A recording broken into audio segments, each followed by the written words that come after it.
Ya. Halo semua, Assalamualaikum warahmatullahi wabarakatuh. Waalaikumsalam Waalaikumsalam. warahmatullahi wabarakatuh, Pak Indra. Selamat datang Bapak-Bapak kembali di podcast kita. Waalaikumsalam warahmatullahi Kali ini wabarakatuh. kita akan bahas topik yang sangat penting, tapi sering dianggap sepele di dalam kehidupan sehari-hari, yaitu etika dalam berorganisasi. Jadi saya di sini dengan narasumber. Pada hari ini ada Pak Nawas. Assalamualaikum Pak Nawas. Waalaikumsalam, Pak Indra. Nah, ada Pak Miko, sehat. Alhamdulillah Pak Indra sehat semuanya. Dan ada satu lagi Pak Juanda. Sehat Pak Juanda?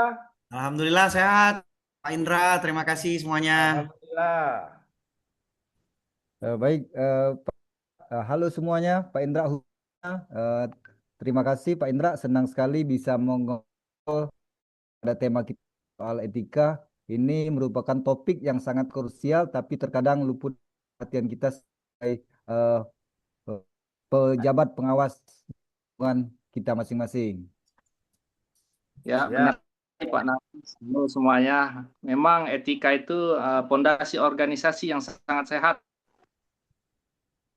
Nah, kalau memang organisasi nggak ada etika Pak, kita bisa poranda Pak, ini Pak. Eh,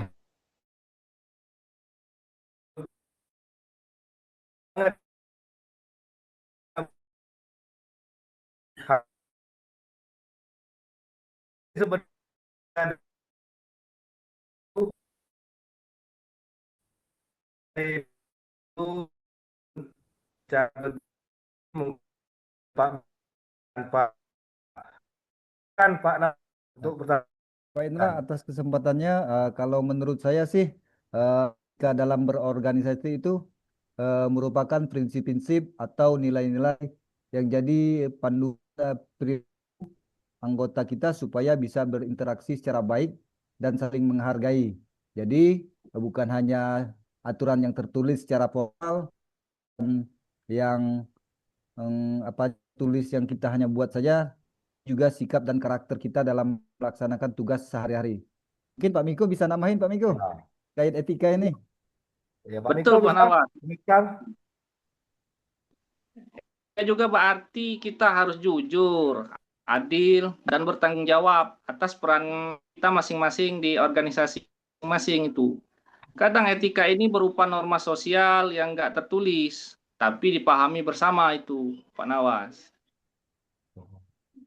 Betul, Pak. Gimana Pak Juanda? Ya, Selain itu silakan. juga memang selain bertanggung jawab terhadap masing-masing, kita perlu kepedulian, Pak. Kasih itu seperti keluarga besar, Pak. Kalau Hmm, tidak ada kepercayaan, susah, Pak, untuk kerja bareng itu. Akan timbul Oke, saling curiga, Pak. oke, oke. Jadi mulai menarik nih sepertinya ya pembicaraan kita hari ini. Lalu selanjutnya, kenapa sih etika itu penting banget dalam berorganisasi? Apa akibatnya kalau etika itu diabaikan? Mungkin bisa awas bisa dijelaskan? Nah, kalau menurut saya sih Pak, kalau etika nggak dijaga ya biasanya komunikasi kita dengan atasan maupun bawahan akan kacau, akan timbul-timbul kecurigaan, saling tidak percaya, sehingga Hmm. menimbulkan konflik bahkan bisa sampai organisasi kita bubar dan nggak solid Pak. Itu mungkin kalau etika kita diabaikan dalam kehidupan berorganisasi di lingkungan kantor kita masing-masing Pak. Oke, mungkin Pak Miko bisa ditambahkan, Pak Miko? Aku pernah melihat organisasi yang anggotanya nggak saling menghormati itu, Pak. Mereka Ah, karena nggak ada rasa saling percaya, itu proyek jadi gagal, Pak. Seringkali jadi gagal itu. oke. Mungkin Pak Juanda ada yang mau ditambahin? Ya, selain itu juga Pak, organisasi yang punya reputasi buruk karena pelanggaran etika biasanya susah Pak menarik anggota baru atau dukungan dari luar. Karena memang Pak etika itu mencerminkan citra perusahaan itu sendiri Pak. Oke, jadi etika itu adalah cerminan dari masing-masing organisasi itu ya. Oke, selanjutnya bicara Pak ya. Nah, Bapak di contoh, mungkin pelanggaran etika yang sering di organisasi suatu organisasi itu seperti apa kira-kira Pak? Mungkin dari Pak Nawas lagi bisa Pak? Oke Ah, Pak, oke. jelasannya. Jadi duluan terus ini Pak Indra ya saya. Oke lah, kalau gitu. Ini misalnya Iya. contohnya kalau di kantor itu adanya ada anggota atau staf kita yang seenaknya Pak sehingga memanipulasi data supaya terlihat lebih baik. Nah, hal ini takutnya akan menimbulkan suatu hal yang tidak diinginkan. Misalnya nanti eh, terkait dengan pelanggaran hukum, jika tidak ada koordinasi ya menimbulkan kecurigaan-kecurigaan sehingga menyulitkan kita di akan masa depan terkait misalnya contohnya audit BPK, Hmm. inspektorat dan sebagainya, Pak. Mungkin itu salah satu pelanggaran-pelanggaran kalau tidak ada koordinasi takutnya akan menyalahi SOP, Pak. Iya, Itu. iya, iya benar. Iya benar kalau etika yang nggak dijalankan mungkin itu tadi terjadi pelanggaran ya Pak ya. Ah, Pak Miko, gimana Pak tanggapannya kira-kira? Ya itu ada juga yang suka bolos rapat terus-menerus itu nggak ngelaksanain tugas, tapi tetap minta hak. Nah itu jelas nggak etis menurut saya. Oh, gitu.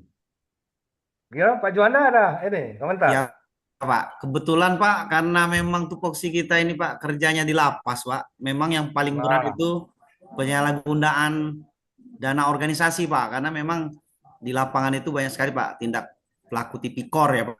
Itu juga melanggar hukum, Pak. waduh, itu contoh yang itu.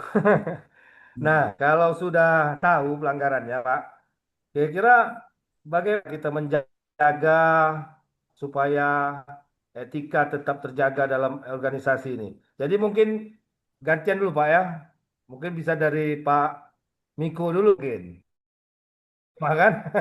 Silakan Pak Miko. Ya, menurut saya harus ada peraturan yang jelas, Pak, tentang etika dan konsekuensinya kalau melanggar paling adalah pemimpin yang harus jadi baik. Kalau Ya, Pak Juanda gimana Pak Juanda? Ya, setuju, Pak. Ya, memang mungkin atau kegiatan harus dilandasi baik, Pak. Tapi juga dilandasi juga adanya workshop, Pak, tentang kegiatan itu sendiri, baik itu etika Ya, kepemimpinan ya. ataupun tugas-tugas yang bakal dikerjakan, Pak. Oke. Pak Nawas, ada yang ditambahin? wih, sangat luar biasa ini. Kalau saya Pak sangat setuju Pak dengan narasumber.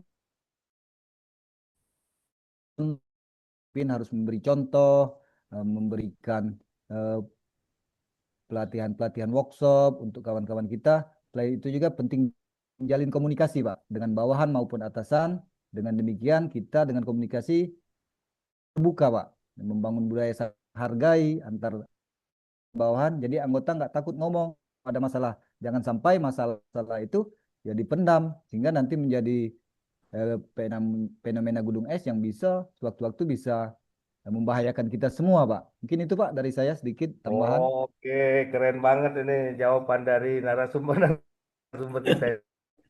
Tapi eh, kira-kira boleh nggak kita share pengalaman, Pak? Pengalaman pribadi, masalah etika dalam organisasi ini.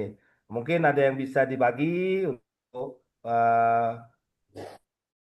menyaksikan podcast ini. Mungkin bisa mengambil pelajaran dari situ kan, bagaimana pengalaman kita pribadi tentang masalah etika ini. Mungkin silakan Pak Juanda, mungkin Pak Juanda silakan. Siap, Bapak izin. Mungkin kalau dari pengalaman saya, memang yang kita di lapas, Pak, artinya memang kebanyakan kepemimpinan ataupun pegawai ASN yang masuk ke tindak pidana korupsi itu memang mereka itu kekurangan informasi, Pak. Artinya memang kurangnya update knowledge ya, Pak. Nah, dan juga Pengetahuan ya Pak memang ya. etika kepemimpinan juga, ya betul Pak, kurang menambah ilmu pengetahuan. Karena memang zamannya sekarang itu Pak, kadang kita ada banyak terhadap kegiatan kita pangku Pak. Izin kalau menurut saya memang knowledge, etika kepemimpinan dan saling percaya itu yang paling penting Pak di birokrasi. Oke. knowledge, saling percaya, dan etika, Pak ya. Ya, Nah, Pak, kalau dari ini gimana, Pak? Pak Miku, Kalau apa yang saya menjadi- ketua organisasi dan sempat menjadi anggota yang curang dalam pengelolaan dana itu. Oh, Waktu itu harus tegas dan akhirnya kami membuat SOP pengelolaan dana yang ketat supaya kejadian itu tidak terulang lagi itu, Pak. oke. Jadi intinya SOP itu sangat penting, Pak ya. Nah, Sangat. Pak Nawang, apa Pak komennya? Kalau saya sih Pak, ini terkait mungkin disiplin Pak. Nah, ini banyak dengan kurangnya disiplin anggota-anggota ini siap bagi rekan-rekan yang lain. Nah, misalnya ada rekan-rekan absen tepat waktu, pulang waktu, bahkan kerjanya. Hmm. Namun yang itu dibanding-bandingkan dengan kawan yang tidak disiplin, mereka kesel, yang aktif honornya yang tidak aktif. Oh, Itu kan uh, panjangnya duluan, etika terkait Pak, sehingga Ya. akan mempengaruhi yang lain. Yang lain aktif, yang lain tidak aktif sama saja. Jadi ikut-ikutan nanti Pak takutnya yang lain itu tidak aktif. Kalau Iya, menurut dari iya. saya terkait disiplin Oke, oke, etika oke. Pak. Wah, ini pengalaman yang sangat berharga ini, Bapak-bapak. Jadi intinya Iya. menjaga etika dalam berorganisasi itu, Pak, bukan cuma soal aturan ya, Pak ya.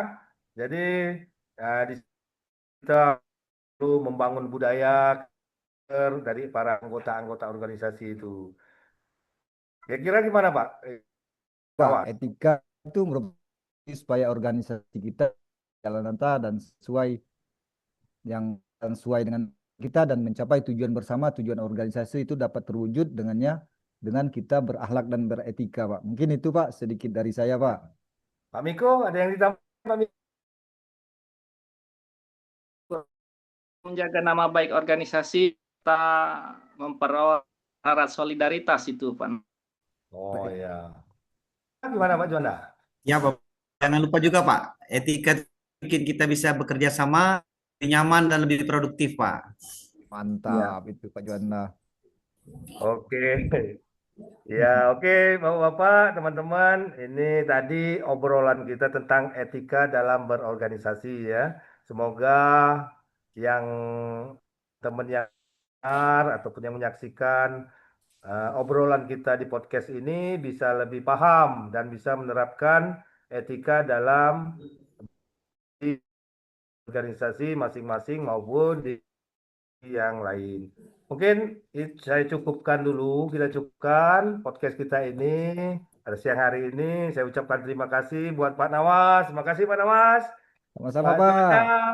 ya, dan Pak Miko. Terima kasih Ya, Pak. Wah, Siap. terima kasih siap. sudah berbagi pengalamannya ya.